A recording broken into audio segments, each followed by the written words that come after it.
Hello everyone, and you're so much welcome to Jibbyfemforte tutorial, and I still remain your most wealthy shoemaking made easy tutor Odurule Mujibola. Welcome to this birthday special YouTube tutorial. Today we are going to be looking at how do I go about my footbed. Now I need you to sit back and I'm gonna be right back. So today we are looking at the footbed, and I'm going to be using this template. I know somebody is already asking, okay, let's assume I don't have a template. What do I do? Now, one of the reasons why I actually initiated the intermediary class I told us about in the part 1 and the part 2 of this particular video. Don't forget, if you are just joining us, this is part 3 of this video. So we have 1, we have 2. First is where we create the patterns and the upper. The second, we were able to fix the accessory, and this is the third. We are going to be going into the footbed. So please do some catch up on that.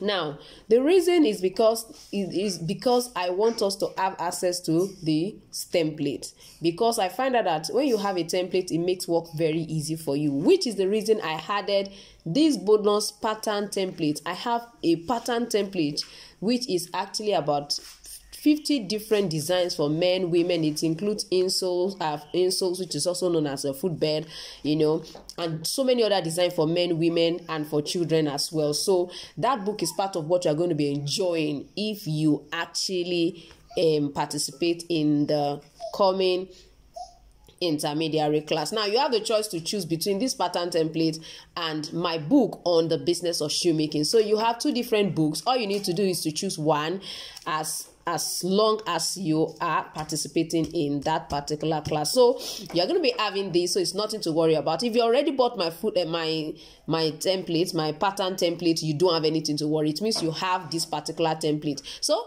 and if you want to go for the class, it means you can decide to pick the business of shoemaking as your own ebook instead of picking the pattern template. What an opportunity. So let's go right into today's class. I'm going to go ahead and cut my footbed. Now I'm going to be making use of what is generally known as Mako, which is EVA foam. So this is what we call Mako. It's also known as EVA foam. This is what I'm going to be using. It actually has a cushion effect on the foot. That's why we're going to be using it as our footbed. Your footbed is the part your feet is stepping on. I hear a lot of people call it floor. Please check. There is nothing like floor in shoemaking. And please try to at least correct yourself. By the time you get yourself exposed to the right pronunciation or what this is being called, please, can you please just work on it? Stop calling this thing floor. So many of us have been watching my channel for a long while. You have never had me say floor, and you still come to my inbox asking me about floor. Please, there's nothing like floor as far as I am concerned.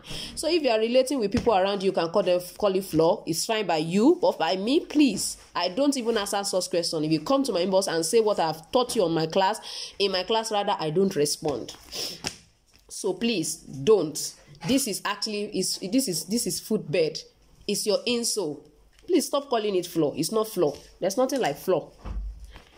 As far as I am concerned, as far as shoemaking is concerned, as far as I am concerned, I don't know what your own instructor says, but me, it's a no. Please don't come to me saying that. So sorry, I'm not taking it personal. I just don't like it when I teach you and you are not doing what I taught you. So we're just going to go ahead and place our template right on top of this. We are going to go ahead and place it and then cut it out. This is going to be our footbed. So after cutting this one this way, don't make mistake of actually turning like this and just cutting, because it means you are cutting the same leg. That is what it implies. Despite the fact that the 2 sides of your EVA foam is actually the same thing, doesn't mean you should cut like that, because I find out that many a times you get so used to it that even when you are cutting material that has a wrong side and a right side, you still cut them that way. So please, if you cut this side this way, make sure you turn it before you cut the next one. And when you are cutting, don't place like this. If you place like this, you'll be wasting the material in between here. Turn over this way and just occupy all of the space that is available right in there, and draw it out and cut it out. So now when you are cutting your footbed, many a times I find out that some of us, when we are cutting, we like to cut like this. When you cut like this, slanting your scissors, it automatically slants your shape as well. So please, if you don't have the intention of reducing the width of whatever you are cutting, especially when you are cutting a Mako, which is also known as EVA foam, please make sure that your hand is straight upward as much as possible. So, and when you are cutting, try to cut either on the line, either on your outline or outside. If you cannot cut on the outline, please cut outside so that you don't reduce the width, especially if you are working with an already made sole. So for this particular design, we are going to be cutting our own sole. We are not buying an already made sole. An already made sole is a pre-formed sole. All you need to do is just go ahead and use it. But here we are going to be cutting our own outer sole from a material. It depends on you. You can decide to use any kind of material for your own sole. But as we proceed, you will see what I'll be using for mine. So you can see that when you look at the side, it's straight, it's not slant. That's very important. So this is what I have right here. From what I have here, don't forget that if you look at my design, which is my pin tuck men casual slippers, we have a smaller, there's like a double insole. We have a double insole. So for the doubling, I'm going to be showing us what to do to double the insole and how to do that perfectly well. So I'm going to make use of the initial template that I use. I'm going to place it on another paper pattern. Then try as much as possible to actually reduce what I have. And I'm going to be reducing it inward by about 1.5 centimeter. You can decide to actually reduce yours to much more if that's what you'd like. So I just reduced by 1.5 centimeter all around.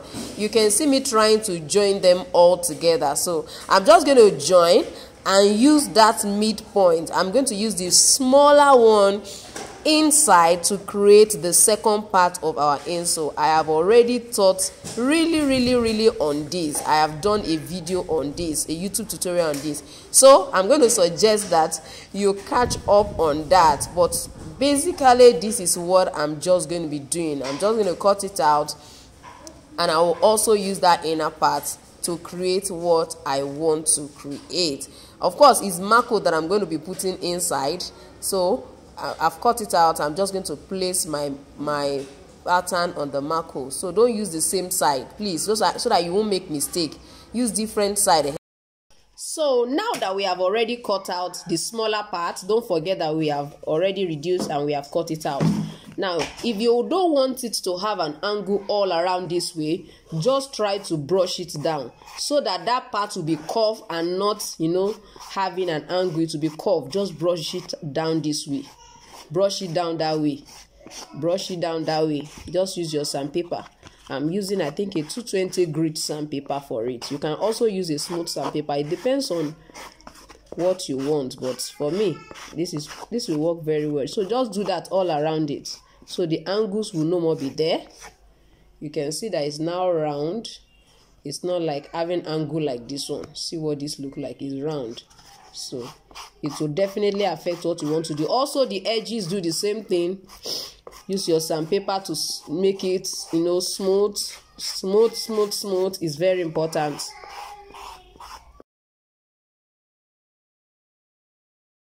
So after all of those brushing, all I did was apply my contact cement and the adhesive on the part that I'm placing this. I place this particular smaller one, draw it on top of this wider one, then apply gum on that particular space, apply gum under this one, allow to dry, and I place it on top of this one. I set it at that particular point, at that center.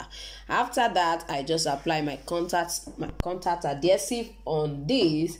My contact cement adhesive, I applied it on this, which is also called a faux stick. Don't forget, we are creating the footbed for our pin tuck men casual sandal. So now, before I apply my contact adhesive, of course, I've already placed on my leather. Place on the leather, draw that out, After that, you just go ahead and also apply the contact cement adhesive. When they are dry, like I have here, you can wait for like 10 to 15 minutes for them to dry. For it, you can see the two surfaces are dry. I'm going to place it on it. Please, I need you to be careful where you are placing. This is one thing I have found out that most times we do. You are trying to place on your leather. You are trying to place your footbed or your insole on your leather, and you mistakenly placed it on the wrong part where you actually outlined, and you are trying to, okay, I want to remove it and put it back. In the process of removing and putting it back, those points, of course, will be having some rough surface and not as smooth as what I have here. So you need to be very careful. I know some people don't outline, they just apply contact cement adhesive all over the surface and place. Well, if you think that's okay by you, there is no problem. So for this, I'm just going to try. You see the way I'm holding it. You see the way I'm holding this on my right hand, because I'm placing it on this particular leather. That's why I'm holding my leather on my left hand and my main footbed on my right hand, so that I can easily align it. So you can see that as I'm holding it, I'm not allowing it to touch the remaining part. So many of us, you just place it, and at the end of the day, it's not aligning. You want to start removing it. Everywhere will be scattered. So don't do like that. Let your hand be guiding it. Place it gently. Let it pick up that point.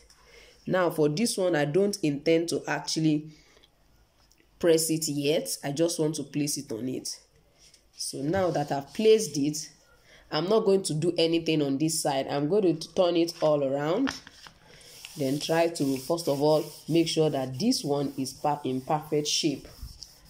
So as in the smaller one, I want to make sure it's holding it perfectly well. Then I'll go to the edges. Now you have to make sure that you do this. You can use your brush, your gum brush. Try to use it.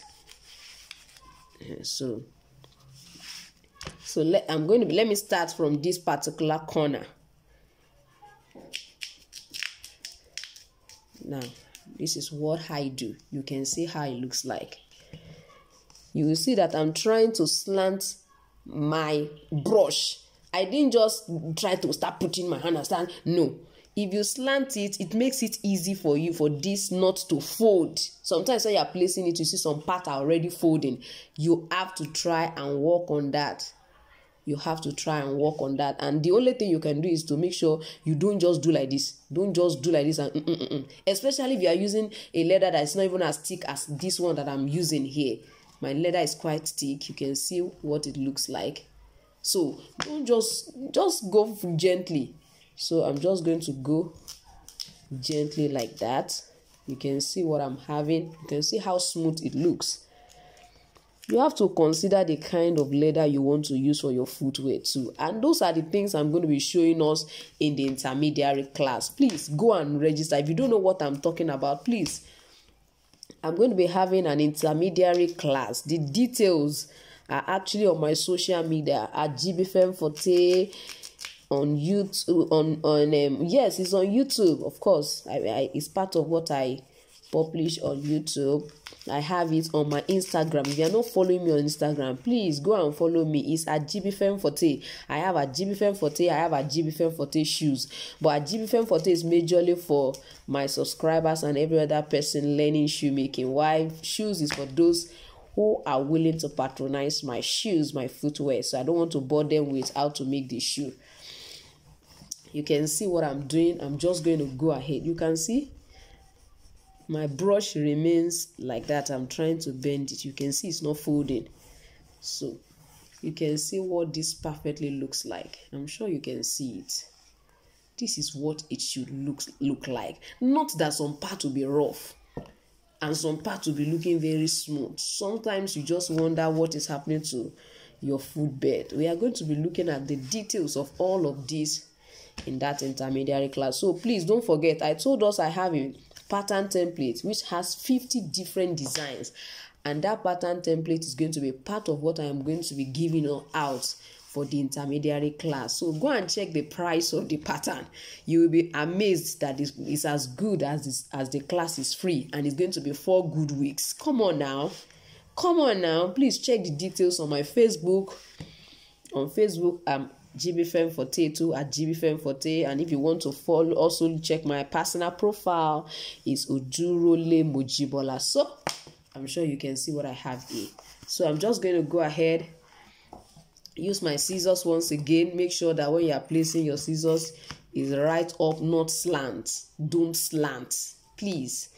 Don't slant it. Even when you are walking on a corner, there's a way you can place your hand without slanting it. There's a way you can place it. You can see me bending it just for me to be able to maintain that straight cut.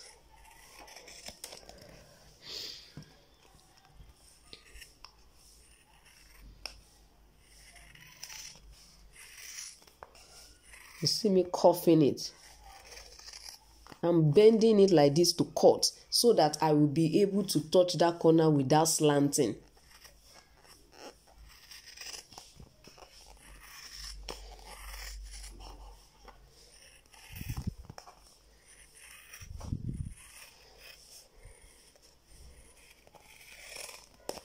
Just try as much as possible to minimize your slanting.